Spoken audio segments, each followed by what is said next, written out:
Nah, kita lanjut ke pertanyaan kelima. Kali ini dari Paul dari Kota Pekanbaru.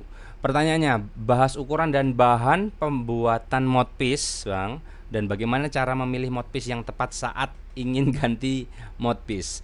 Nah, ini pertanyaan yang sering banget ditanyain.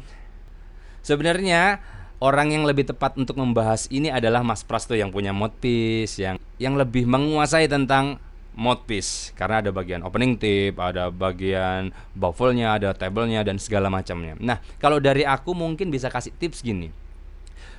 Teman-teman percaya nggak bahwa satu modpiece, let's say nih yang ada di mejaku. Nah, satu modpiece yang sama kita tiup, aku dan teman-teman yang niup, soundnya bisa literally berbeda. Percaya nggak? Nah, jadi dari pengalaman itu, makanya di sini aku kan juga punya toko di Laude. Nah, kamu bisa cobain sendiri mouthpiece itu. Bahkan kalau secara ekstrim, aku boleh ngomong bahwa jangan beli mouthpiece kalau kamu nggak bisa coba. Serius, itu kayak kita beli kucing dalam karung. Kita nyoba nggak cocok. Nyoba nggak cocok. Contohnya beberapa dari muridku beli A karena artis A, misalkan gitu ya. Nah, nggak bisa. Akhirnya murid yang sama nih beli lagi another mouthpiece, nggak bisa juga. Nggak bisa itu bukan nggak bisa bunyi ya, nggak cocok dan nggak sesuai bayangannya dia. Ketika dia beli itu pengennya A, dia nggak dapetin itu. Makanya kalau teman-teman di daerah Surabaya dan sekitar, yuk main ke studio. Ada beberapa mouthpiece yang bisa kamu coba di sini. Ada Bersha tuh, teman-teman Bersha. Ada Eric Giri, ada serinya Eric EG, ada Heritage yang super terkenal, gampang ditiup dan enak soundnya. Ada teman-teman dari Sonic. Nah, ada yang hybrid. Nah, itu yang bagus dan enak juga ditiup. Terus ada well known kayak Jody. Di sini ada Jody HR. Terus ada Select Jazz, terus ada Barclay juga. Terus ada yang lagi aku pakai mainly sekarang, Theowen, bacanya gimana sih? Theowen ya. Nah, jadi teman-teman kalau boleh, kalau mau beli mouthpiece, kalau bisa ada privilege cobain dulu, suka baru beli. Aku pribadi nggak pernah beli mouthpiece yang aku belum pernah coba dulu gitu ya, karena mungkin ya aku ada privilege untuk itu.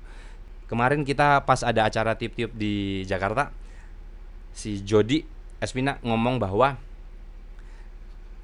caranya dapat mouthpiece yang kamu suka adalah datang di satu tempat yang menyediakan banyak mouthpiece tuh, dan try-nya nggak boleh lebih dari 1 menit.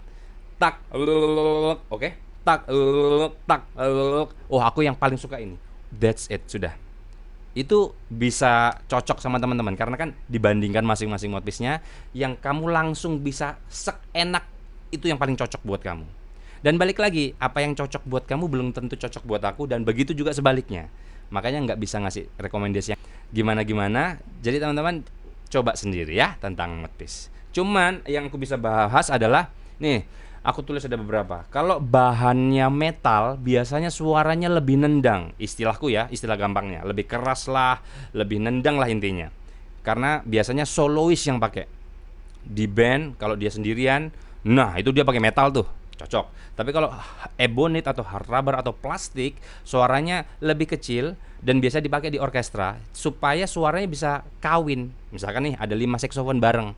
Nah, lima-limanya itu pakai yang hard rubber atau ebonit. Kalau misalkan salah satu mungkin ya ada yang metal dan kenceng sendiri, jadi nggak bisa kawin nanti suaranya. Make sense ya? Jadi sebenarnya kalau di titik ini aku bisa ngomong bahwa setiap event itu punya mouthpiece yang cocok.